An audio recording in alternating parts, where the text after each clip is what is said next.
E allora cominciamo, ciao ragazzi, ben ritrovati a tutti qui sul mio canale, io sono Alessandro ed oggi parleremo di novità in casa DJI, novità di questa mattina, novità di alcuni giorni fa, novità che arriveranno, insomma questa è un'azienda che sforna continuamente, giorno dopo giorno, prodotti sempre più interessanti, idee sempre più vincenti, non solo nel settore dei droni ma anche in ambito video e quant'altro, professionale, hobbista, insomma riescono a coprire veramente un panorama molto molto ampio. Prima di iniziare però a parlare di queste novità, di cui una ne avevamo già parlato tempo fa, poi ve lo dirò, vi invito tutti quanti ad iscrivervi al canale cliccando il tastino iscriviti che trovate qui sotto e attivare anche la campanellina, così sarete sempre aggiornati con le ultime novità, con le ultime uscite qui sul canale. In più, per qualunque vostro acquisto, necessità nel settore droni e non solo, vi invito tutti quanti ad andare a visitare il sito di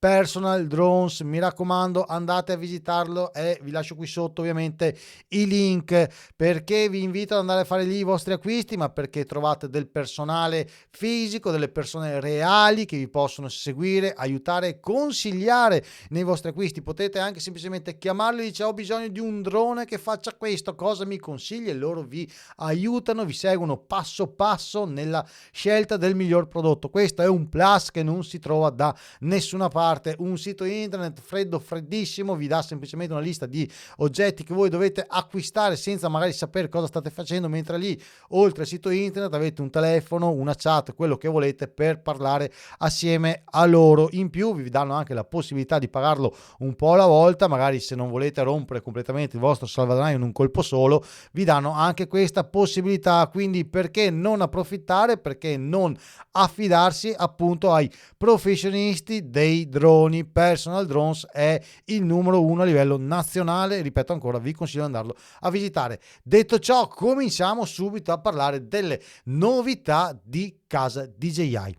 Partiamo da quella di cui avevamo già parlato il 4 novembre 2020, vi lascio qui sopra il link per andarlo a vedere. Vi ho fatto un'analisi sul futuro Mavic Air 2, ve ne avevo già parlato, vi avevo già mostrato tutte le immagini che stanno girando adesso, quindi i famosi sensori posti qui sopra che potrebbero servire a mio avviso, come vi ho lasciato nell'analisi, andate a vederla, a coprire non solo la parte superiore ma vista l'angolazione, vista la posizione, anche i vari lati destra o sinistra del drone. Quindi in questa maniera sono riusciti semplicemente aggiungendo due sensori a fare molto più, perché avrebbero dovuto altrimenti metterne anche uno laterale, a destra e a sinistra, i due o uno solo sopra, quindi magari andare a snaturare quella che potrebbe essere la linea del drone. In questa maniera sono riusciti a fare tutto grazie a questi due sensori. La linea va un po' accettata, non è detto che sia quella comunque, ok?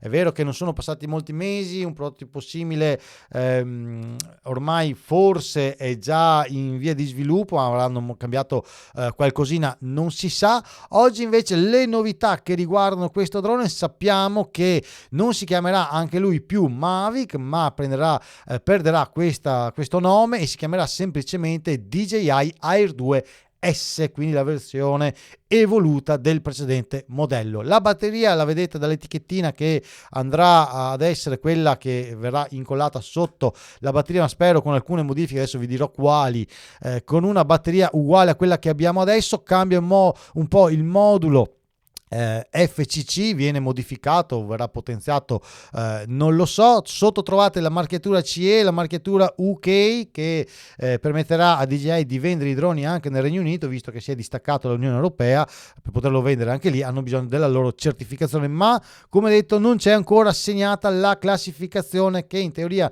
nel caso di questo drone dovrebbe essere la A1C1, ok, perché lui ha tutte le carte in regola per entrare in quella categoria e quindi potrà essere utilizzato con il patentino base, se vogliamo così dire, e sfruttare anche lui, anche questo drone nelle zone residenziali più vicino magari agli ambienti in cui vogliamo solitamente, perché altrimenti, come lui molto probabilmente, se DJI non si inventa qualcosa, per poterlo utilizzare nelle aree urbane siete obbligati ad avere il patentino A2 che adesso potete prendere online, però Oltretutto, se volete sapere come fare, sempre qui in descrizione vi lascio il link a Drone Next per andare a vedere, vi lascio sia il video dove trovate il link per andare a fare il corso direttamente, per andare a imparare un po', avete la possibilità di fare dei test e quindi magari a prepararvi a quello che sarà il vero corso online che fate per la 2.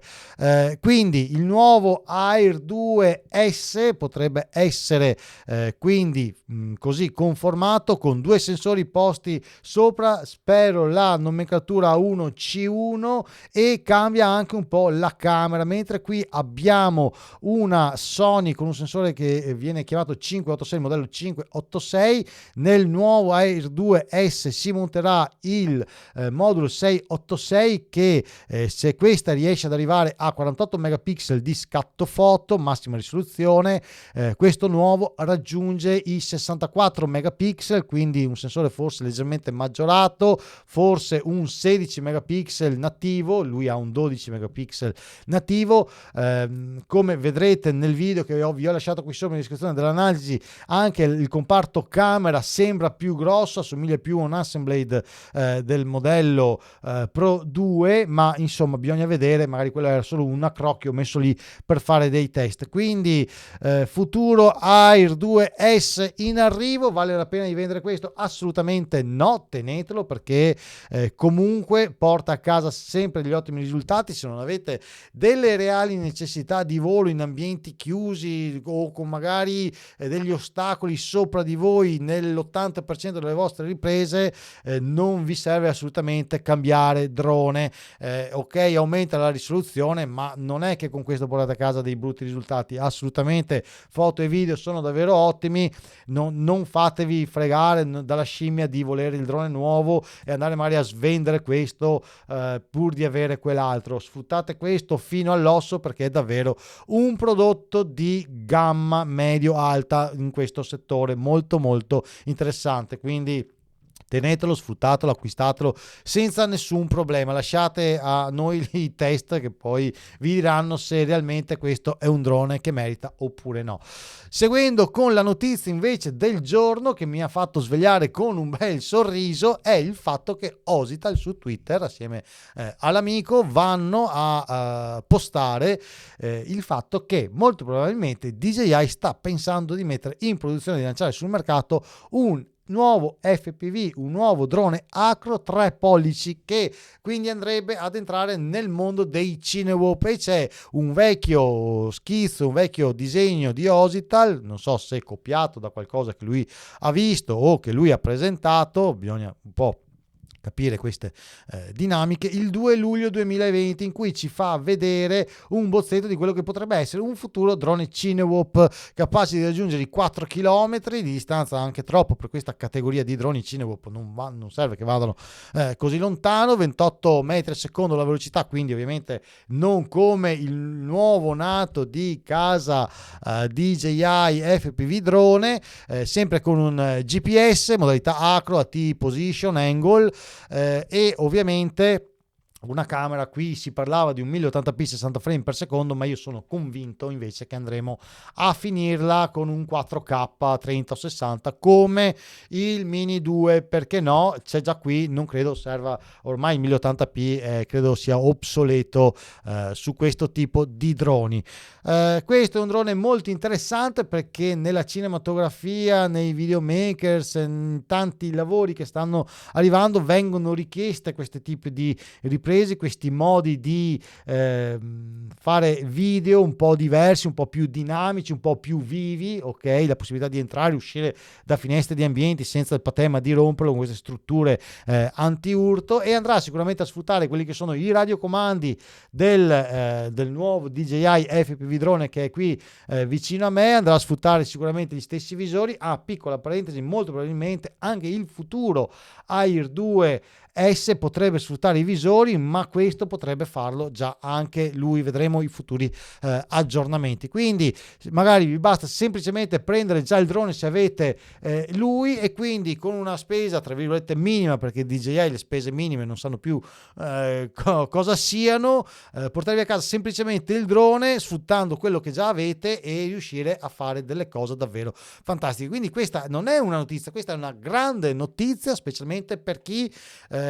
vuole fare dei lavori un po' più dinamici. In fondo di Cinewarp già pronti all'uso ce ne sono già, lui sarebbe semplicemente un modello che si va ad aggiungere in quelli già pronti, ma ovviamente, come sappiamo, DJI quando la fa vuole cercare di impadronirsi del mercato a tutti i costi. Con lui non c'è riuscito questo drone qui ha ancora bisogno di capire la sua natura. Lui è un drone CFPV, o meglio è un drone acro, perché FPV va a identificare il modo in cui vediamo le riprese, in modo in cui viviamo il volo, ok? È più che un acro puro, chiamiamolo un soft acro, ecco, io voglio identificarlo così, è un soft acro perché purtroppo non ho potuto portarvi, lo stavo testando, ho fatto alcuni test, alcuni giri della morte e mi sono riabituato a farli avendo già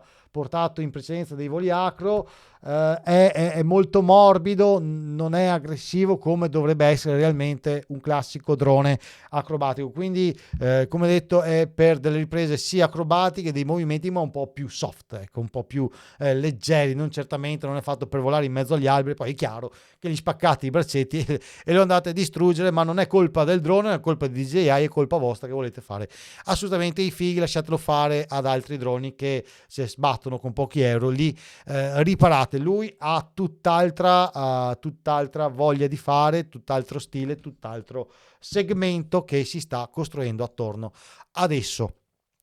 Terza notizia che vi voglio dare, perché sento davvero tante persone discutere, ma perché DJI non lancia sul mercato questo benedetto Pro 3, Mavic Pro 3, chiamatelo come volete, perché non butta fuori l'evoluzione? Allora, il Mavic Pro 2 è un drone completo, che va bene, che vola bene, che porta a casa dei lavori ottimi, che viene venduto bene, che viene anche sfruttato molto bene, addirittura nella sezione professional, quindi con il modello Enterprise l'hanno aggiornato semplicemente a livello di camera, non hanno aggiornato il drone, hanno modificato il sistema camera e camera termica, hanno aggiunto l'RTK, ma continuano a mantenere la linea squadra che vince, non si cambia perché è un drone completo. Hanno investito molto nella produzione, nella creazione di questo drone e vogliono portarsela avanti il più possibile. La linea è comunque la stessa di questo drone, è sempre lei, quindi cosa più che magari aggiungere tecnologia, non ci sono grandi stravolgimenti. Il suo vero competitor, a mio parere, non è neppure Outer Livo o Skydio, per me non arrivano ancora alle capacità e alla capacità tecniche professionali che può raggiungere DJI con questo drone, perché andate a vedere la parte professional, andate a vedere cosa è DJI Terra, andate a vedere cosa fanno nel settore agricolo prima di andare a dire arrivano gli altri. E il suo vero competitor per me parlo di Pro 2 ovviamente, è sempre e solo Phantom 4, attualmente il V2, che anche di lui c'è un progetto, qualcosa che sta arrivando.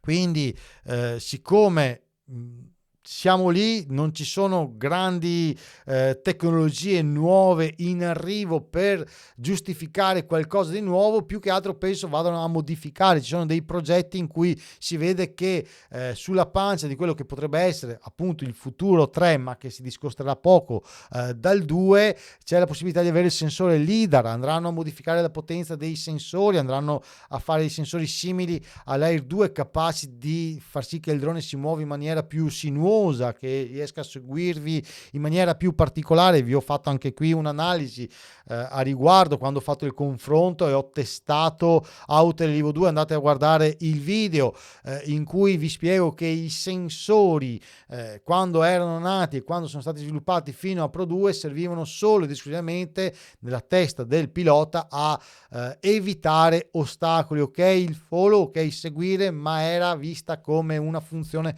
secondaria. Oggi nel settore dei droni invece diventa quasi una funzione importante, primaria, e quindi magari vanno a fare questo tipo di modifiche. Quindi un miglioramento dei sensori, la possibilità di avere un sensore LiDAR sotto, poi non si sa se sulla modalità Enterprise o anche sul modello base, chiamiamolo base. Quindi io aspetterei, non mi fascerei molto la testa, non sono convinto che uscirà a brevissimo un Pro 3, ci vorrà ancora un bel po' di tempo, perché ripeto, hanno tutto, hanno già tutto, riescono a portare a casa dei lavori molto interessanti, non dico nel cinema professionale, ma comunque nel settore professionale è un drone utilizzatissimo che porta a casa dei risultati spettacolari. Se volete qualcosa in più, ripeto, prendete il Phantom, che rispetto al Pro 2 ha una camera in 4K a 60 frame ma con un otturatore meccanico, quindi la qualità video è migliore, se fate fotogrammetria è uno spettacolo. Ha senso fin là credere che domani mattina DJI esca con un Pro 3. Vorranno aspettare di avere qualcosa di davvero forte che per altri 3-4 anni non hanno concorrenti e vanno via tranquilli. Bene, per quanto riguarda questa chiacchierata sul mondo DJI droni termina qui. Ci sarebbe da parlare anche sulle future action cam, che arriverà sicuramente una action versione 2, ma quella è un'altra storia. Noi ci vediamo ad un prossimo video. Ripeto ancora, nel frattempo iscrivetevi al canale, andate da Personal Drones per tutti quanti i vostri acquisti e niente, ci vediamo al prossimo test, al prossimo volo, al prossimo chissà. Ciao ragazzi, ci vediamo presto.